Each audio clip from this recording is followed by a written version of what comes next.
오늘 성경 말씀은 여러분들이 많이 잘 아시는 말씀이고 로마서에서도 대표적으로 많이 인용되는 말씀입니다.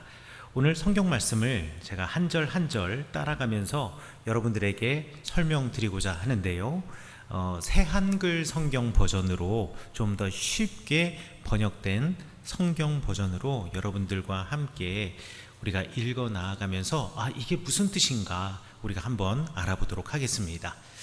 믿음이 약한 사람을 바울 선생님께서는 기꺼이 받아주라고 말씀하십니다. 그리고 이렇게 말씀하시죠. 생각이 다른 것을 논쟁거리로 삼지 마십시오.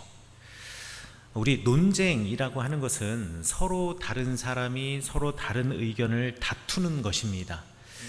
이것은 아주 건설적인 공동체를 이루어 나아가는데 매우 긍정적인 효과를 가지고 있습니다. 생각이 다르기 때문에 다른 생각을 서로 맞춰 나가고 또 때로는 서로 다른 생각을 알아가면서 이것을 이렇게도 볼 수 있겠구나, 이것을 이런 측면으로도 우리가 운용할 수 있겠구나, 이런 의미에서 논쟁은 건설적인 공동체를 만들어 나아가는데 매우 긍정적인 효과를 우리에게 주는 것은 분명합니다. 그런데 바울 선생님은 무엇라고 말씀하시느냐? 논쟁거리로 삼지 말라라고 이야기합니다. 논쟁거리로 삼는다라는 말이 무엇일까요? 논쟁이 될 만한 소재를 의도적으로 던져서 공동체를 흔들려고 하지 말라라고 이야기하시는 겁니다. 그렇다면 어떤 논쟁들이 있었기 때문에 이런 문제가 있었을까? 2절부터 이 어떤 논쟁이 우리 로마 교회 안에 있었는지에 대해서 설명해 주고 있습니다. 2절부터 4절까지 말씀이 이렇습니다. 어떤 사람은 무엇이든지 다 먹어도 된다고 믿습니다. 그런데 어떤 사람은 믿음이 약해서 푸성귀, 채소만 먹습니다. 가리지 않고 먹는 사람은 가려서 먹는 사람을 업신여기지 말아야 합니다. 그러니까 푸성귀만 먹는 사람은 그렇지 않는 사람을 업신여기지 말아야 합니다. 한편 가려서 먹는 사람은 가리지 않고 먹는 사람을 비판하지 말아야 합니다. 또 무엇이든지 먹는 사람은 또 채소만 먹는 사람을 또 비판하지 말라는 이야기하죠. 왜 그러냐? 하나님은 모두를 기꺼이 받아주셨기 때문입니다. 그대가 누구이기에 감히 다른 사람의 집에 종을 비판합니까? 그가 서든지 넘어지든지 그것은 자기 주인의 손에 달린 일입니다. 그런데 그는 서게 될 것입니다. 주님이 그를 서게 하실 것이니까요. 자, 이 말씀은 무엇이냐? 초대교회 안에서 벌어진 음식 논쟁, 더 정확하게 말해서 고기 섭취 논쟁입니다. 역사가 플리니우스라고 하는 사람이 바울 시대 때 살았던 사람인데요. 역사가 로마 시대의 역사가인데요. 플리니우스 역사가의 역사 기록에 의하면 바울이 살던 시대에 로마 시 안에만 100개가 넘는 신전이 있었다고 합니다. 바울 시대보다도 두 세대 이전에 아우구스투스 황제, 우리 성경에 나와 있는 아우구스도 황제 시절에 정책적으로 로마시에 87개의 신전을 세웠습니다. 그리고 그 이후로 신전 수가 계속 늘어났거든요. 그래서 플리니우스가 말하기를 가정에서 자체적으로 세워놓은 신전까지 더하면 수백 개가 넘는다라고 이야기를 합니다. 그리고 셀 수 없이 많았다라고 이야기를 합니다. 그래서 신약을 연구하는, 특별히 로마서를 연구하는 학자들은 바울의 시대 때 적어도 100개 이상의 공식 신전들이 로마시 안에 있었을 것이다 라고 추정을 합니다. 자, 그런데 이렇게 신전 안에서 이제 아침 저녁으로 신에게 제사를 드리거든요. 무엇으로 제사 드리냐? 물론 여러 가지 방법으로 제사를 드리지만 가장 큰 제사는 동물, 짐승을 잡아서 드리는 제사이고 하루에 한 번은 반드시 그런 제사를 드리게 되어 있습니다. 그러면 아침 저녁으로 100개가 넘는 신전에서 제사를 드렸다. 그러면 하루에도 수백 마리의 짐승들이 도축이 되는 겁니다. 그런데 이것은 신에게 태워드리는 것인데 신에게 태워드리기도 하지만 또 많은 부분 그 고기들을 다시 시장에다 내놓아서 팔아서 신전이 돈을 벌기도 했습니다. 그러니까 개인들이 가지고 온 제사, 짐승 제사도 있을 수 있고, 또 매일같이 아침 저녁으로 드리는 짐승 제사도 있을 수 있고, 수백 마리의 짐승들이, 가축들이 죽어서 이제 거기서 도살이 되어서 정육점으로 나오는 것이요. 자, 그러니 그 당시 로마시에 살고 있었던 많은 사람들이 정육점에 가서 고기를 사면 그 고기는 신전에서 나온 고기일 확률이 매우 높습니다. 그래서 초대교회 교인들 중에는 우리가 어떻게 우상에게 드린 제물을 먹을 수 있느냐, 그래서 우리는 먹지 않겠다, 우리 채소만 먹겠다, 그래서 자발적으로 육식을 하지 않는 사람들이 있었습니다. 그런데 그 사람들의 입장에서 육식을 하고 있는 기독교인들은 신앙이 없어 보이는 거예요. 자, 그런데 또 반면에 어떤 사람들이 있었느냐, 아니 하나님께서 말씀하시기를 우상이라고 하는 것은 없는 것인데 십계명에 뭐라고 되어 있습니까? 나 이외에 다른 신은 두지 말아라 라고 이야기하셨고, 오직 여호와 하나님만 한 분이시다라고 하나님께서 선언하셨는데, 사람들이 무지해서 없는 존재, 존재하지 않는 존재에게 동물을 바치고 짐승을 바치는 것 아니겠느냐. 그런데 그 없는 존재는 신도 아니고, 그러니까 우상이 될 수도 없지 않느냐. 그러니 오히려 그들에게 바친 고기를 먹지 않는다라고 하는 것은 이 세상에 우상, 다른 신이 있다라는 것을 인정하는 셈이 되니, 오히려 이것이 신앙에 그릇된 것이, 그 신앙을 거스르는 것이 아니냐. 그래서 오히려 그것을 먹음으로, 고기를 사 먹음으로 우리의 신앙을 지켜내야 한다, 우리의 신앙을 증명해야 한다 하고 하는 생각하던 사람들도 있었습니다. 그러니까 안 먹겠다라고 하는 사람도 신앙의 발로에서 안 먹겠다라는 거고요, 먹노라 하고 하는 사람도 신앙의 발로에서 먹겠다라고 하는 사람들이에요. 그런데 이 둘이 서로의 신앙을 존중해 주면 되는데 서로 판단을 하는 거죠. 나는 안 먹는데 저 사람은 먹어. 나는 먹으면서 나의 신앙을 보여주고 있는데 저 사람 안 먹는 거 보니까 신앙에 문제 있는 거 아니야? 이러면서 둘 간에 다툼이 생겼고요. 그 집에서 하인들에게 야, 고기 좀 사와라 라고 해서 그 하인이 고기 사러 가면 그 사람, 그 종을 사람들이 비판하는 겁니다. 저 집은 고기 먹는 집이야. 그래서 바울 선생님이 말씀하시는 거죠. 누구이기에 그 종을 비판합니까? 그 종은 집 주인에게 속한 것이고, 집 주인은 자기 나름의 신앙을 갖고 있는 것 아닙니까? 또 다른 논쟁이 또 로마 교회 안에 있었습니다. 5절에 보면 이렇게 기록이 되어 있죠. 어떤 사람은 한 날을 다른 날보다 중요하게 여기고 어떤 사람은 모든 날을 똑같이 여깁니다. 저마다 자기 생각에 대한 분명한 확신이 있어야 합니다. 이게 뭐냐면요, 이게 안식일 논쟁입니다.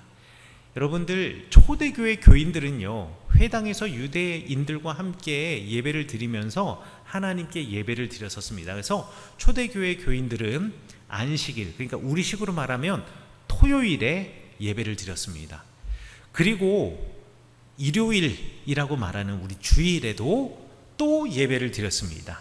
왜냐하면 우리 기독교 신앙에서 가장 큰 믿음의 고백, 신앙의 고백은 그리스도 예수님의 십자가의 사건이며 동시에 부활의 사건이었기 때문에, 예수님께서 돌아가신 날이 안식일이 시작하는 안식일이고, 그리고 예수님께서 부활하신 날이 일요일, 주님의 날이라고 우리가 부르는 날이기 때문에 이 기독교인들은요, 안식일을 지키기도 하고 또 일요일을 주일로 지키기도 했습니다. 근데 어떤 사람은 안식일을 더 중요하게 생각하기도 했고요, 또 어떤 사람들은 일요일을 더 중요하게 생각하기도 했습니다. 그래서 우리가 기독교인이라면 안식일을 지켜야 돼. 왜? 성경이 나와 있잖아. 10계명에 보면 안식일을 거룩하게 지키라라고 제 4계명에서 말하고 있는데, 우리가 하나님을 섬기는 사람으로 안식일을 지키는 것이 분명하고, 성경에 보면 안식일을 지키지 않았다라는 이유로 벌을 받았던 수많은 사람들, 하나님으로부터 심판을 받았던 사람들의 이야기가 있는데, 그렇다면 우리도 마땅히 안식일을 지키며 예수님께 예배드려야 되는 거, 하나님께 예배드려야 되지 않겠느냐라고 하는 사람이 있는가 하면, 안식일이 가진 상징성, 요일이 뭐가 중요하냐? 그러나 우리에게는 부활신앙이 우리 기독교의 정체성이기 때문에 예수님께서 부활하신 이 일요일을 안식일처럼 지켜야 한다라고 생각했던 사람들이 서로 존재했습니다. 이 안식일 논쟁은요, 바울 시대 이후로 300년 동안 있었습니다. 300년 동안이요. 그래서 4세기에 라오디게아 공의회라는 것이 생겼는데, 전체 교회 지도자들이 모여서 우리 기독교 신앙을 하나로 통일합시다 라고 정하면서, 이제 우리 기독교인들은 일요일을 주님의 날, 주일로 지키겠습니다 라고 결정하게 된 것은 기원 후 4세기, 그러니까 예수님이 돌아가시고 난 다음에도 300년 뒤, 바울의 시대보다 300년 뒤에 우리 일요일을 주일로 지키게 되었습니다. 그러니까 그 전까지는요, 로마뿐만 아니라 기독교 공동체에서 계속 이런 충돌들이 있어 왔다라는 것이죠. 이것에 대한 바울 선생님의 대답은 무엇이냐? 6절부터 8절에 나와 있죠. 나를 중히 여기는 자도 주님을 위하여서 중히 여기는 거고, 그러니까 안식일을 중요하게 생각하는 사람도 우리 주님을 위하여서 중요하게 생각하는 거고, 일요일을 중요하게 생각하는 사람도 우리 주님을 위해서 중요하게 생각하는 거고, 고기를 먹는 사람도 우리 하나님의 영광을 위해서 그걸 지켜내는 거고, 고기를 안 먹는 사람도 우리 하나님의 영광을 위하여서 그것을 지켜내는 것이니, 누구든지 자기를 위해서 이것을 먹거나 내지는 이 날을 지키는 것이 아니라 다 하나님을 위하여서 지키는 것이 아니냐. 우리가 살아도 주를 위하여서 살고 죽어도 주를 위하여서 죽는 사람들 아니냐. 그러므로 사나 죽으나, 그리고 우리가 무엇을 먹으나, 어떤 날을 지키고 어떤 날을 중요하게 생각하나, 우리가 주님의 것 아니겠느냐. 우리가 주님의 것이니 어떻게 해야 된다고요? 서로 비판하지 말고 서로 존중해야 한다라는 겁니다. 그래서 10절에서 이렇게 바울 선생님이 말씀하십니다. 내가 어찌하여 내 형제를 비판하느냐? 내가 어찌하여 내 형제들을 업신 여기느냐? 결국 하나님이 다 심판하시는 거다. 하나님은 우리의 마음을 보시고, 그리고 어느 것이 맞은지는 우리가 알지 못하니 그것은 하나님이 판단하실 몫이니, 우리는 이 땅에서 하나님, 진실한 하나님의 사람으로서 그 하나님께 우리의 온전한 신앙의 모습을 지켜내는 것이 중요하다. 그래서 우리 성경 말씀에 보면 바울 선생님이 무엇을 먹든지 어떤 날을 지키든지, 우리 5절에 보면 분명한 확신을 가지고, 믿음을 가지고 그것을 지켜내고 그 사람의 믿음을 인정해 주는 것이 중요하다라고 이야기를 하고 있습니다. 여러분, 잔잔한 물결에 돌을 던져서 파장을 일으키는 사람들이 있습니다.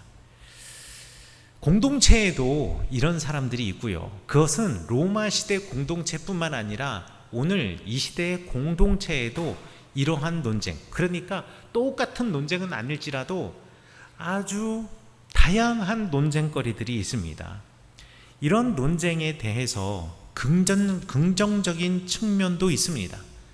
이 논쟁이라고 하는 것이, 그리고 서로 의견이 달라서 서로 그것을 대화하고 토론한다라는 것이, 내가 싸움이 목적이 아닐 경우 오히려 우리가 그동안 불편하지만 중요한 질문, 그래서 던지지 않았던 질문들에 대해서 함께 이야기하면서, 그래, 우리가 이렇게 생각을 바꾸어 나갑시다 라고 서로 하나의 생각을 모으는 데 있어서는 이렇게 잔잔한 물결에 돌을 던지는 것, 파장을 일으키는 것은 긍정적인 측면도 있지만, 사실 대부분의 경우 공동체에서 이런 경우 부정적인 측면들이 참 많이 있습니다. 정말 범죄에 가까운 심리적인 치료가 필요한 사람들도 있습니다. 남들이 갈등하고 혼란스러워하는 모습을 보면서 쾌감을 얻거나 또 그것이 자체가 즐거워서 일부러 논쟁거리를 던지는 사람들이 있을 수 있습니다. 이런 사람은 사실 치료가 필요하신 분들이죠. 이런 분들을 제외하고 사실 대부분의 많은 경우 왜 이런 논쟁거리들이 생겨나고 이런 논쟁거리를 사람들이 던지게 되느냐, 사실 심리학자들이 확인해 보면 자존감이 낮은 사람들이 자기가 이 공동체에서 인정받거나 주목받고 싶어서 이런 논쟁거리를 던지는 경우들이 훨씬 더 많다라고 이야기를 합니다. 그래서 의도적으로 논란이 될 만한 주제를 꺼내서요, 공동체 안에 파장을 일으키며 야, 나 살아있어, 내 말 사람들이 정말 많이 동의하고 내가 한마디 하면 사람들이 동의하고 따라오는 사람들 정말 많아, 내가 이 정도의 영향력을 갖고 있는 사람이야 하면서 이런 논쟁거리를 괜히 던진다라고 하는 거죠.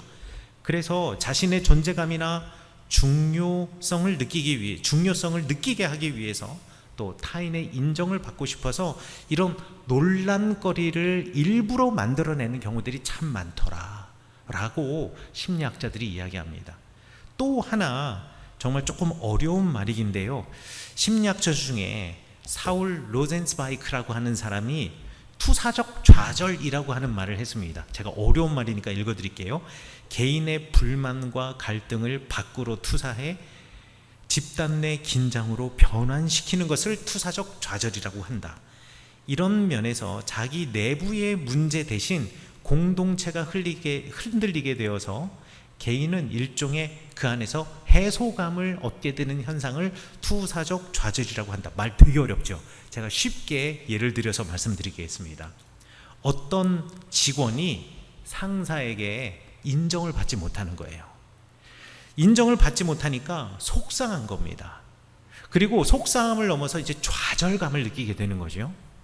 그런데 그 불만을 직접 그 직장 상사에게 이거 표현을 할 수가 없는 거예요. 나 이런 불만이 있어요. 나 이거 진짜 나 기분 나빠요. 근데 이 말을 직장 상사한테 어떻게 얘기하겠습니까? 그러다가 인사고과라도 잘못 써주면 난리가 나는 거 아니겠습니까? 그러니까 그거 말을 못해요. 그러다가 회의석상에서 별로 중요하지 않는 주제에 대해서 괜히 시비를 걸고 말꼬투리를 잡으면서 논쟁을 일으킵니다. 그게 중요하지 않는 주제이기도 하고 이거 본질에서 벗어난 말꼬투리일 수도 있기 때문에 그래서 이건 정답이 나올 수가 없어요. 해답이 나올 수가 없어요. 그래서 점점 미궁으로 빠져들어가죠. 그러면서 사람들이 웅성웅성거리면서 지금 그 직장 상사가 주재하는 회의가 지금 막 흔들리기 시작하는 겁니다. 그리고 막 정신없이 정답을 찾지 못한 채 막 갈피를 못 잡게 되는 겁니다. 그 상황을 보면서 이 사람은 이렇게 생각하는 거죠. 내가 이런 사람이야. 아유, 속 시원하다. 나를 그렇게 괴롭히더니, 나를 인정하지 않더니, 당신이 그렇게 잘난 척 하더니 이런 문제 앞에서도 흔들리는 것, 그것을 보면서 내가 해소감, 야, 내 존재가 가치가 있어, 이거를 느낀다라는 거예요. 그 사람이 화난 건 회의 주제 때문이 아니라 내 속에 있는 좌절감, 인정받지 못하다, 거부당했다라는 생각, 그 마음이 있었던 거죠. 그 마음 때문에 괜한 것을 꼬투리 잡는다라는 거예요. 이게 투사적 좌절이라는 것입니다. 이게 쉬운 말인데 이게 어려운 말로 했죠. 실제로는 내 내면에 좌절감이 있어서 내 마음에 내가 거부당했다라고 하는 그러한 아픈 마음이 있어서 또 불만이 있어서 이것을 마음 입 바깥으로 드러내는 것인데 로마 교회가 딱 그랬다라는 겁니다. 사실 그게 먹고 안 먹고 어느 날을 중요하게 생각하느냐, 모든 날을 다 중요하게 생각하느냐, 이거 중요한 문제 아닙니다. 어느 날이 주님의 날이든 그 날에 우리가 온전히 안식하며 하나님께 예배드리는 것, 이게 중요한 거 아니겠습니까? 중동에 파견 근무 나간 사람들은요, 목요일 날 예배드립니다. 그리고 이스라엘에서 살고 있는 사람은요, 토요일 안식일 날 예배드립니다. 그리고 한국에 살아가고 있는 사람은 일요일에 주님의 날로 예배를 드립니다. 어느 날 예배 드리는 게, 어느 요일에 예배 드리는 게 뭐 중요하겠습니까? 여러분들 음식을 지키는 게 그렇게 중요하겠습니까? 그러면 여러분들 아무도 하나님의 나라 갈 수 없습니다. 여러분들 다 돼지고기 드시잖아요. 여러분 다 해물 드시잖아요. 여러분 다 비늘 없는 물고기들 좋아하시잖아요. 여러분들 이게 중요한 게 아닙니다. 우리가 이것을 먹으면서, 그리고 우리가 이 날을 지키면서 우리 가슴 속에 하나님이 계시느냐, 이것이 중요한 것인데, 사람들은 내가 좌절당하고 거부당했다고 생각하는 사람들, 특별히 제가 로마서의 배경을 말씀드렸던 것처럼 유대교 배경을 가지고 있는 기독교인 신자들이 교회에서 주도권을 잡았을 때 이방인 출신, 그러니까 로마 시민으로서 나중에 기독교인이 된 사람들은 나름대로 이 공동체에서 역할을 감당하지 못하는 것에 대한, 내가 거절당했다, 내지는 그에 대한 의사결정에서 내 말이 크게 영향을 미치지 못한다라는 것에 대한 불만, 내가 인정받지 못한다라는 상실감, 또 클라우디우스 황제에서 네로 황제로 바뀌고 난 다음에 이제 상황이 역전이 되어서 교회에서 이제 주된 공동체의 지도자들이 이방인 기독교인이 되었을 때, 나중에 다시 들어온 유대교 배경의 기독교인들은 내가 과거엔 이랬는데 우리가 더 이상 이 공동체에서 주도적인 역할을 하지 못한다, 우리가 인정받지 못한다 라는 상실감과, 또한 이런 것들에 대한 불만, 이런 것들이 본질적이지 않은 문제를 논쟁거리로 만들어서 교회를 흔들어 놓은 것입니다. 그때 바울 선생님의 대답이 바로 6절부터 8절까지의 말씀이었습니다. 어떤 날을 특별하게 생각하는 사람은 주님을 위해서 그렇게 생각하는 것입니다. 가리지 않고 먹는 사람도 주님을 위해서 먹습니다. 그가 그렇게 하면서 우리 모두가 하나님께 감사드리고 있는 것 아니겠습니까? 가려서 먹는 사람도 주를 위해 가려 먹고 하나님께 감사드리는 것 아니겠습니까? 우리 가운데 아무도 자기를 위해서 사는 사람 없지 않습니까? 어느 누구도 자기를 위해서 이 예배를 드리는 사람도 없지 않습니까? 우리가 살아도 주를 위해 살고 죽어도 주를 죽기 위해서 죽노라 라고 고백한 사람들의 모임, 거룩한 하나님의 자녀들의 공동체 아닙니까? 우리가 살든지 죽든지 다 주님의 것이고 주님께 속해 있으니 다투고 판단하려고 하지 말고 받아들이고 인정해 줍시다. 이것이 바로 바울 선생님의 해답입니다. 우리 모두가 주님에 속한 사람 아닙니까? 우리가 온전한 예배자로 서려고 함께 모인 사람들 아닙니까? 서로 인정하고 이해해 주면서 살아갑시다. 이 작은 일은 단지 꼬투리이고 우리 내면의 서로에 대해서 인정해 주지 않는 섭섭함이 이 갈등을 만들어냈다면, 우리 그 좁은 마음으로 작은 일을 불씨 삼아서 큰 불로 키우고 불을 내는 것이 아니라, 그리고 그 작은 말로 공동체의 결속력을 약하게 만들고 분열과 불신하는 공동체로 만드는 것이 아니라, 오히려 그들을 인정해주고 서로를 품어냅시다. 존중해 줍시다. 이것이 바로 교회입니다 라는 것을 바울 선생님은 말씀하고 계십니다. 사랑하는 성원교회 성도 여러분, 우리도 교회입니다. 우리는 하나님의 것이고 우리는 예수 그리스도에게 속한 사람들입니다. 그래서 서로 이해하고 인정하고 존중하고 사랑해야 합니다. 판단하기보다는, 미워하기보다는, 나의 감정으로 그를 대하기보다는 우리의 믿음과 신앙으로 내 안에 계신 예수님께서 부어주시는 그 마음으로 여러분 옆에 계신 사람들을 대하고 그들에게 말씀하시는 아름다운 공동체 되시기를 간절히 축원합니다. 또한 이 마음으로 여러분의 가정에서, 그리고 여러분의 일터에서 여러분의 이웃을 받아들이시는 여러분 되시기를 간절히 축원합니다.